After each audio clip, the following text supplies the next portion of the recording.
की बात है। एक शिष्य अपने गुरु का बहुत आदर सम्मान किया करता था।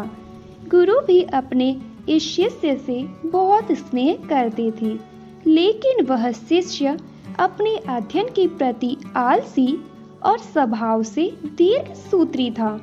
सदा स्वाध्याय से दूर भागने की कोशिश करता तथा आज के काम को कल के लिए छोड़ दिया करता था।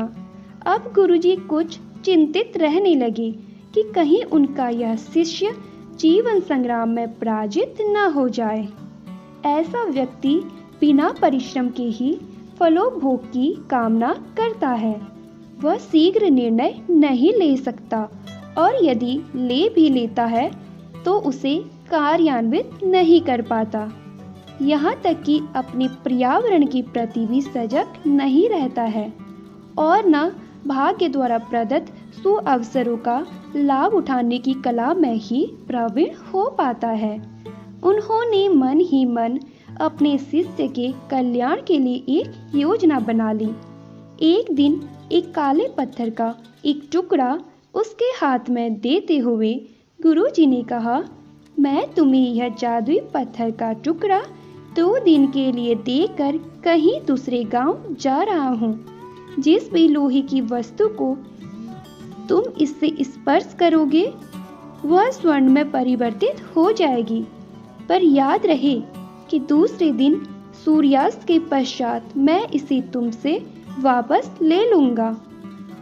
शिष्य यह सुअवसर को पाकर बड़ा प्रसन्न हुआ, लेकिन आलसी होने के कारण उसने अपना पहला दिन यह कल्पना करते करते बिता दिया कि जब उसके पास बहुत सारा स्वर्ण होगा तब वह कितना प्रसन्न, सुखी, समृद्ध और संतुष्ट रहेगा।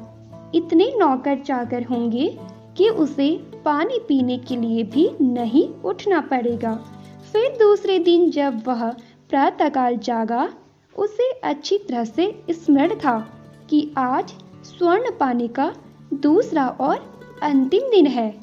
उसने मन में पक्का विचार किया कि आज वह गुरुजी द्वारा दिए गए काले पत्थर का लाभ जरूर उठाएगा। उसने निश्चय किया कि वो बाजार से लोहे के बड़े बड़े सामान खरीद कर लाएगा और उन्हें स्वर्ण में परिवर्तित कर देगा। दिन बीतता गया, पर वह इसी सोच में बैठा रहा कि अभी तो बहुत समय है। उसने सोचा कि अब तो दोपहर का भोजन करने के पश्चात ही सामान लेने निकलूंगा, पर भोजन करने के बाद उसे विश्राम करने की आदत थी और उसने बजाय उठ के मेहनत करने के थोड़ी देर आराम करना उचित समझा। पर आलस्य से परिपूर्ण उसका शरीर नींद की गहराइयों में खो गया और जब वह उठा तो सूर्यास्त होने को था। अब वह जल्दी जल्दी बाजार की तरफ भागने लगा, पर रास्ते में ही उसे गुरुजी मिल गए। उनको देखते ही वह उनके चरणों पर गिरकर उस जादुई पत्थर को एक दिन और अपने पास रखने के लिए याचना करने लगा, लेकिन गुरुजी नहीं माने और उस शिष्य का धनी होने का सपना चूर चूर हो गया। पर इस घटना की वजह से शिष्य को एक बहुत बड़ी सीख मिल गई। उसे अपने आलस्य पर पछतावा होने लगा।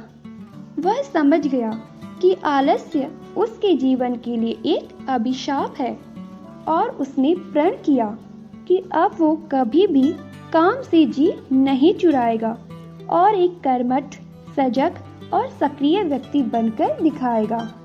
मित्रों, जीवन में हर किसी को एक से बढ़कर एक अवसर मिलते हैं, पर कई लोग इन्हें बस अपने आलस्य के कारण गवा देते हैं। इसलिए मैं यही कहना चाहती हूँ कि यदि आप सफल, सुखी, भाग्यशाली, धनी और महान बनना चाहते हैं तो आलस्य और दीर्घ सूत्रता को त्याग कर अपने अंदर विवेक, कष्टसाध्य, श्रम और सतत जागरूकता जैसे गुणों को विकसित कीजिए। और जब कभी आपके मन में किसी आवश्यक काम को टालने का विचार आए तो स्वयं से एक प्रश्न कीजिए, आज ही क्यों नहीं? Thanks for watching videos. If you like this video, then please like, share and comments and subscribe our channel to watching such more videos.